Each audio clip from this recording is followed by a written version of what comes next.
Good morning, Brew Daily Show. I'm Neal Freyman. And I'm Toby Howell. Today, what will happen to NPR and PBS after Congress pulled funding for public media? Then Stephen Colbert is going to get an earlier bedtime because CBS is canceling The Late Show. It's Friday, July 18th. Let's ride.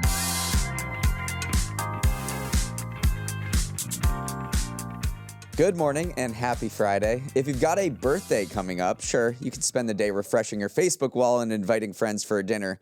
Or you could sprint manically around town trying to collect all the freebies retailers give out to people on their big day. The Wall Street Journal profiled one guy, Clint Svatos, who's part of a community of competitive birthday freeloaders. These people couldn't care less about your gifts. They care more about maximizing gifts from companies like a free Grand Slam breakfast from Denny's, handouts from Sephora or Ulta, and popcorn from Regal. In all, on his birthday earlier this year, Svatos broke a record with 40 freebies, including 10 free drinks, 14 free desserts, and 12 free food items. Toby, is this a respectable way to spend your birthday? First of all, this dude had it down to a science. Here's his smartest ploy: target shopping centers because they have multiple opportunities for freebies in one spot. He also paces himself. Energy is going to be a big issue. So he schedules free coffee at intervals to keep his energy up. He's not alone either. Denny said that 28% more people redeemed their birthday freebie in 2024 compared to the previous year. So clearly people are loving freebies. All that being said, according to the article, his wife won't go with him, and his kids are kind of embarrassed he does it. So maybe just don't do this. Maybe just post on your Facebook wall instead. And now a word from our sponsor, Mortgage Matchup. Neal, do you want to save money? Yep. That's why I found a 2-for-1 deal to go to the zoo this weekend. Is this you inviting me? Well, actually, I was going to take my brother. Wow, I see where we stand. But to actually save money, there's a Mortgage Matchup powered by United Wholesale Mortgage. They can connect you with a mortgage broker. Brokers can help you save thousands of dollars. Their licensed professionals can shop on your behalf and give you access to more home loan options like conventional 1% down purchase, VA loans, jumbo, and more. So check out mortgagematchup.com to speak to a real home loan expert from the comfort of your own home. That's mortgagematchup.com. Disclaimer: United Wholesale Mortgage, LLC, Equal Housing Lender, NMLS number 3038, licensed in all 50 states and the District of Columbia. For more than a half a century, the U.S. government has spent hundreds of millions of dollars each year helping pay for PBS, NPR, and other public broadcasters across the country. Those days appear to be over. Last night, the House passed a measure that strips nearly $1.1 billion in funding for public media, and President Trump is expected to sign it into law today. The spending cuts fulfill a decades-long push by conservatives to defund NPR and PBS. Spending, they've said, is unnecessary, wasteful, and fuels biased reporting in favor of progressives. So, what's going to happen to NPR, PBS, your local public media, TV, and radio stations?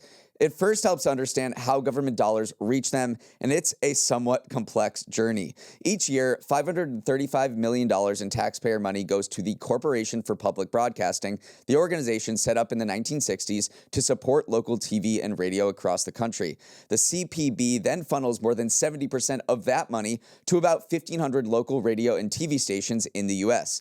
Then, those local outlets pay NPR and PBS members' dues and licensing fees for the rights to air shows like All Things Considered, Morning Edition, and PBS NewsHour.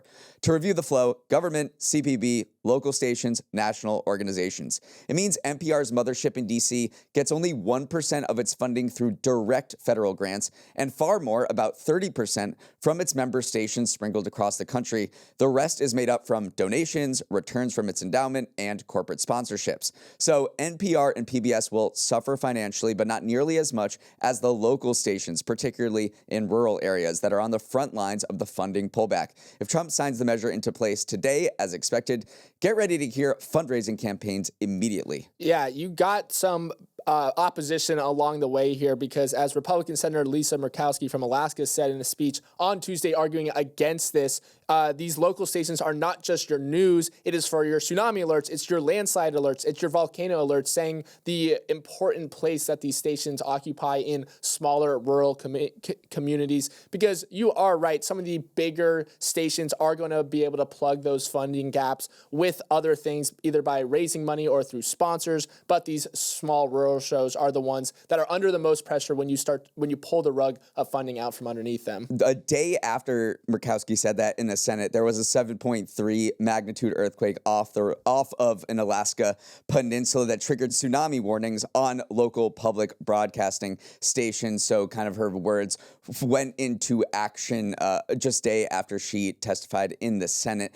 The NPR did release a report back in 2011 warning of what could happen if Congress were to cut off funding to the public radio system. Again, this has been a threat looming over NPR and PBS for decades. NPR's internal report found that up to 18% of the roughly 1,000 member stations would close, with Midwest, South, and the West affected the most. And then nationwide, up to 30% of listeners would lose access to NPR programming. And that's because if this funding dries up to these smaller stations, then they're not going to have as much money to pay NPR and PBS for the programming that they put on their airwaves. So you might see a lighter slate of NPR news programs or other shows on PBS or NPR because of these funding cuts. And this is part of a broader rescission request, which is coming for the first time in more than 25 years. It's a little bit of a controversial political instrument to do this because you're actually clawing back money that's already been allocated by Congress, which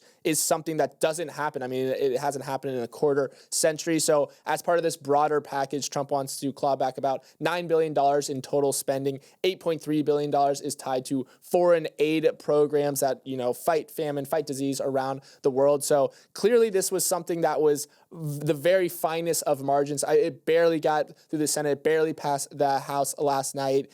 Completely along party lines. And then if you zoom out to these $9 billion in cuts, a lot of opponents were saying that adds up to about 1/10 of 1% of the $7 trillion federal budget, but has far-ranging impact for something like a rural station. That was some of the pushback we saw to these rescission requests from Congress. Last night, Stephen Colbert sat behind the same desk he has for a decade and told viewers that his show was coming to an end. No, he wasn't being replaced by a younger, snarkier host. The Late Show as a whole is going away next May due to what CBS called a purely financial decision. It's a pretty seismic shakeup for a show that's been on the air for 32 years, but has struggled recently along with the rest of late-night TV. The genre has been fading in relevance for years now, and as of 2023, revenue across the top 6 late-night programs was down more than 60% from its peak in 2016. Falling revenue is tough to swallow for networks because late-night shows are expensive to produce. According to Axios, top hosts like Colbert and Jimmy Fallon are making north of $15 million per year, while The Late Show employed nearly 200 people. One other factor in Colbert's departure might be related to Paramount's pending $8 billion merger with Skydance Media that requires approval from the Trump administration.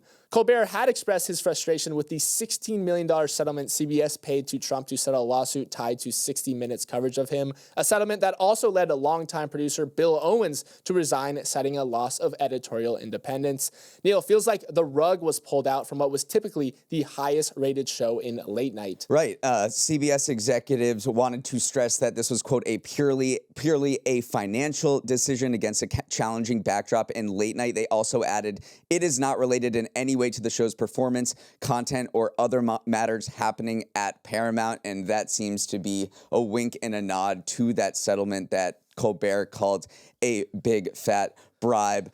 On the one hand, you can see why this is an understandable decision, and on the other, you can see why it's a bit puzzling. The understandable part, as you mentioned, revenue for late-night shows has been cut in half over the past 8 years. If you look at the Emmy nominations that we just talked about a few days ago, the number of late-night shows that were nominated was 3. Kimmel, Fallon, and Colbert. Just a few years ago, there were 6, so you're starting to see the pie shrink. So those are the reasons, and as you mentioned, these shows are very expensive to produce, and they're bringing in a lot less money. Now, here are the reasons to be a little bit puzzled. Colbert was the top late-night show on the market, so even in this smaller pie, he was the top dog. And then in other instances where networks have canceled late-night shows, they've done it with a big shebang. They've announced it at the upfront weeks in front of advertisers, because if you know this is going to be the last season, then you want to squeeze as much juice as possible. So when Johnny Carson left The Tonight Show on NBC in 1991, that was in a huge presentation to advertisers.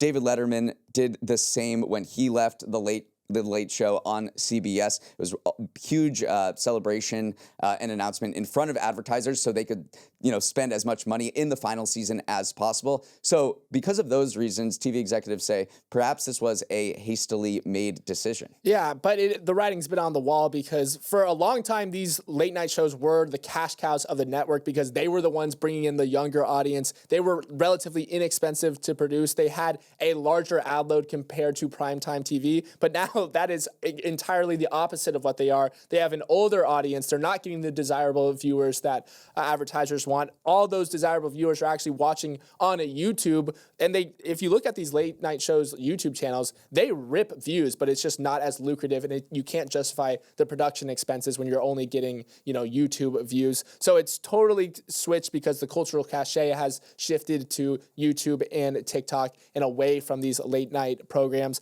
We kind of saw a similar thing go down yesterday in the sports media landscape as well. Fox signed a deal with Barstool to bring their cast of carriers onto their pregame show, replacing some recognizable athletes in the process. It's the same thing, trying to tap into more culturally relevant faces and distribution models. Sports media is trying to survive. Late night is going to have to find a way to survive and adapt as well. Moving on, last week I went to see the new Jurassic Park movie in theaters and I got goosebumps. Not because the dinos were especially hair-raising, but because right before the movie started, a trailer for Christopher Nolan's adaptation of The Odyssey came on, and boy, does it look good. But a trailer for a movie that comes out next summer in 2026 feels a bit early, right? But Nolan didn't just stop at trailers. He and Universal actually put tickets up for sale a year in advance of opening night, something that has just never really been done in the movie industry. They came with a caveat too. Tickets will only be available at movie theaters with 70mm IMAX screens.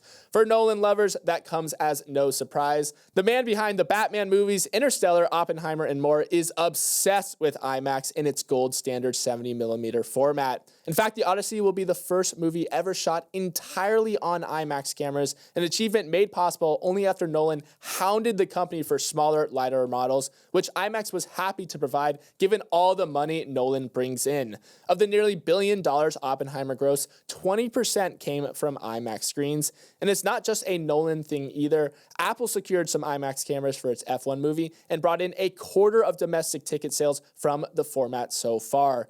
Neal, IMAX screens make up less than 1% of total movie screens worldwide, and yet they are responsible for major portions of big box office hauls. This format and this company are on fire. Let's talk about the ticket sales that resemble something like Oasis or the Eras Tour. I walk in here yesterday morning. The first thing you show me, you go, IMAX is sold out for The Odyssey. And I was like, when's The Odyssey? You're like, a year from now. And these tickets were going nuts. They were very hard to find. And then, of course, a secondary market has popped up. Some prices for one seat was going upwards of $200. Someone was selling a package of 4 Saturday tickets for the AMC Lincoln Square in New York City, starting at $1,000. There are not a lot of IMAX seats. There are a lot of people clamoring to get seats for this movie, having no idea what their schedule is going to look like a year in advance. So there was absolute pandemonium for these IMAX seats and for the Odyssey a year in advance. And you can see why, as Christopher Nolan and IMAX is a match made in heaven. Yeah, and it is just something that has a rising tide floats all boats situation because IMAX's CEOs are just happy to do whatever Christopher Nolan wants because this company has been ripping recently. Consumer tastes have just shifted towards that premium experience. We keep talking about how you have to differentiate the experience from just sitting at home with a buffet of movies at your disposal from streaming services. How do you do that? Just make it a immersive surround sound, a giant screen, this crazy 70mm format as well. The CEO of IMAX is forecasting $1.2 billion this year at the global box office. That is 33% higher than last year. It would be a record. And shares of the company are up 60% over the last 12 months. It is just a crazy company that is bucking every other trend in the movie industry and doing much better than its peers. Meanwhile, the other movie theaters chains are like, well, how do we combat this? They have a weird frenemy relationship with IMAX because they pay IMAX a licensing fee to have its technology at their movie theaters, but they're saying, hey, maybe there's a more profitable way. So a bunch of these companies like Cinemark, Regal, and Marcus are huddling up together in backrooms saying, okay, how can we sort of channel what's going on in IMAX and also make it best for us? They are thinking about jointly marketing their premium large screen formats, which don't rise to the level of IMAX, which has spent 55 years perfecting this technology, but they're thinking of maybe creating an umbrella brand that makes it easier for consumers to say, or to just look at something and say, okay, that is the IMAX equivalent for these other companies, and that's their way of seizing on this trend. It makes sense too, because Cinemark calls their big screens XD, Regals are called RPX, and Marcus's are called MT-X. First of all, not the name recognition of IMAX at all, and also just horrible naming formats in general. So I actually do think they have a branding issue here. So they're behind the eight ball. It's a big task to catch up to IMAX, especially because IMAX has this camera monopoly that it's building. All the filmmakers want to use IMAX cameras right now because they say this is the best way to view my product. Christopher Nolan's obviously the biggest one, but Ryan Coogler of Sinners talked about his love for the format as well. The F1 movie, Mission Impossible, these were all movies that made uses of these cameras as well. So IMAX both has the consumer side of it, but also has filmmakers on their side. So going to be tough to dethrone. All right, up next, we have Stock of the Week and Dog of the Week. Welcome to Stock of the Week, Dog of the Week, the segment where Toby and I pick one stock that was a sky full of stars, and the other will try to fix you. I won the pre-show Attend a Coldplay concert without anyone noticing contest, so I get to go first. And my stock of the week is Lucid. Remember this company? Last week, you heard on the show, it set the world record for longest EV drive on a single charge, and it's earned a spot this week after inking a massive deal with Uber for self-driving cars. Lucid stock jumped 36% yesterday after Uber said it would invest $300 million in the electric vehicle maker and commit to buy at least 20,000 vehicles for an upcoming robotaxi rollout. With a 5% stake, Uber is now Lucid's second biggest shareholder after the Saudi Public Investment Fund, which is also a major shareholder in Uber. The deal also involves Uber investing in another company, Nuro, which is going to supply the autonomous software that'll transform Lucid's SUVs into self-driving robot machines. Lucid and Nuro are one of more than a dozen partnerships that Uber's inked with companies as it aims to become the platform of choice in the fast-growing robotaxi market. Uber once tried to develop self-driving tech in-house, but it's decided that linking up with automakers like VW and software companies like Waymo is a more profitable and honestly easier path forward. As for Lucid, its stock is still down 94% from its 2021 peak, when it was somehow worth more than Ford and General Motors. Still, Uber's 20,000 car commitment and the $300 million marks a vote of confidence for one of the few pure-play EV companies in the U.S. Yeah, this is great for Lucid because they have had a tumultuous couple of years. They racked up $6 billion in net losses from 2023 to 2024. Their CEO and founder unexpectedly stepped down last year. And yeah, its stock is down just oodles and oodles from its peak in 2021. The PIF, the Saudi investment fund, also is breathing a sigh of relief here too, because they own 58% of the company now. They put another $1.5 billion. They put in $8 billion into this company in total. Its stake is only worth about $4 billion at this point. So to see a brand name like Uber come in and do this minimum vehicle promise, it is something that you feel like some momentum is building at this company that has had a rough go of it recently. And momentum is building for Uber. Free cash flow doubled last year to $7 billion, freeing up some money.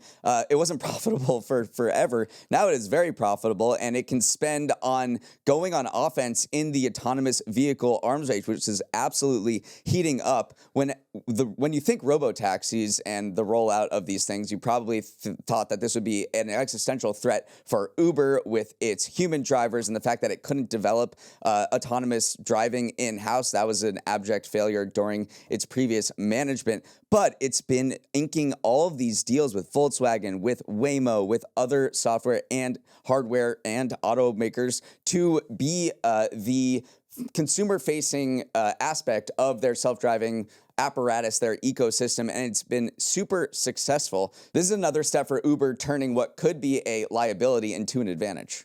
My dog of the week dates back to a story we briefly touched on yesterday, and that is high fructose corn producer Archer Daniels Midland, aka ADM. Shares fell nearly 7% yesterday after President Trump announced he had urged Coca-Cola to start using real cane sugar in their drinks sold in the U.S.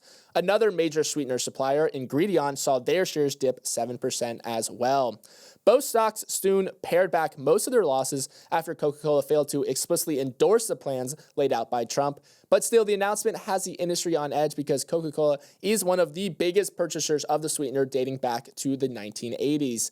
ADM's stock dip is symbolic because this is a company synonymous with corn. Former CEO Dwayne Andreas called the company the supermarket of the world back in the 80s. A growing portion of politicians in Washington, though, have been lobbying to get high fructose corn syrup out of our foods, which is going to be an uphill task. Thanks to a combination of powerful government subsidies that total $10 billion annually, support from the meat industry that needs corn, and protectionist tariffs on cane sugar, HFCS, as it's called, is not going away anytime soon.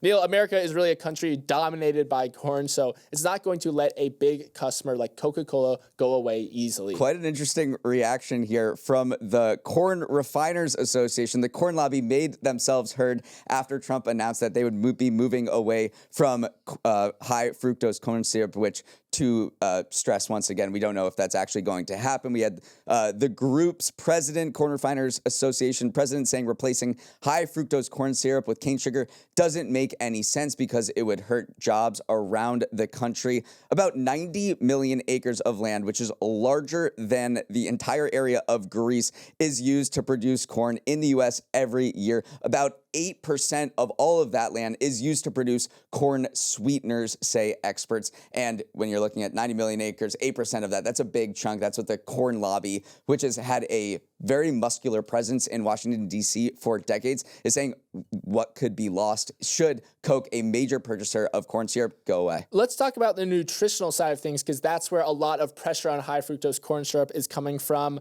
Nutritionally, there's not a ton of meaningful difference between high fructose corn syrup and cane sugar. Both are made of glucose and fructose. They are basically chemically identical. They have essentially the same amount of calories as well. And then also the taste aspect, which is probably where a lot of fans of this decision are coming from. In blind taste tests, HFCSs usually win. This very in-depth study from 2023 did a blind taste test with canned cola from America facing off against bottled Coke from Mexico made with cane sugar.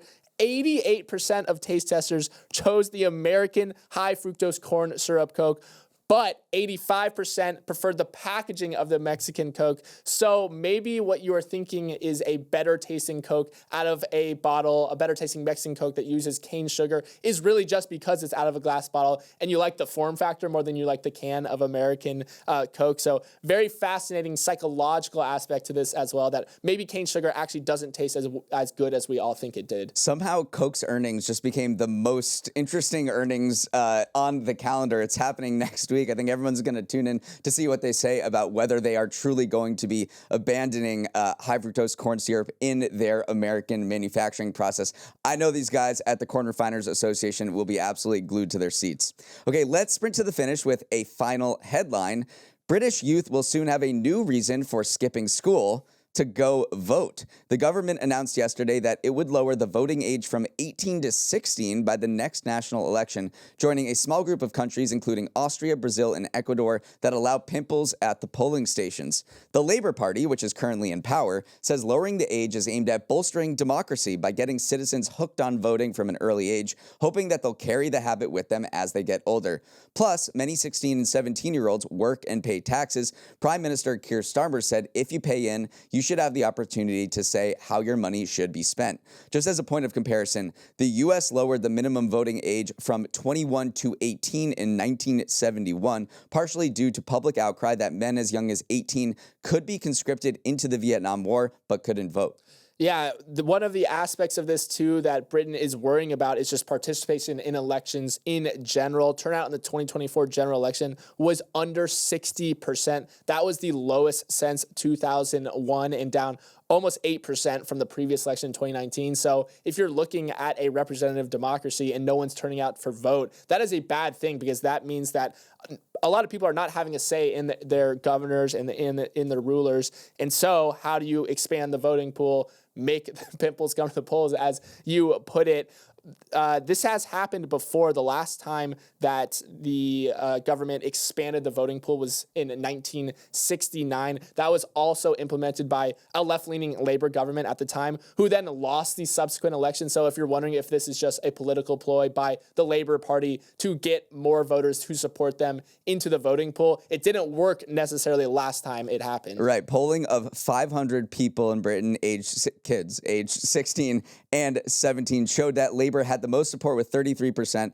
Reform UK had 20%, Conservatives had 10%, but half of those people thought they should not be allowed to vote in the first place. So self-awareness. Yeah, self-awareness. All right, that is all the time we have. Thanks so much for starting your morning with us. Have a wonderful Friday and an even better weekend. If you have any thoughts on today's episode, send an email with questions, comments, or feedback to morningbrew@morningbrew.com. Also, Neal, before we go, we have a big YouTube video dropping on our channel tomorrow. It's a little different from our normal show. It's a deep dive into the adult economy. I think you guys are going to want to watch it. Let's roll the credits. Emily Milliron is our executive producer. Raymond Liu is our producer. Our associate producers are Olivia Graham and Olivia Lake.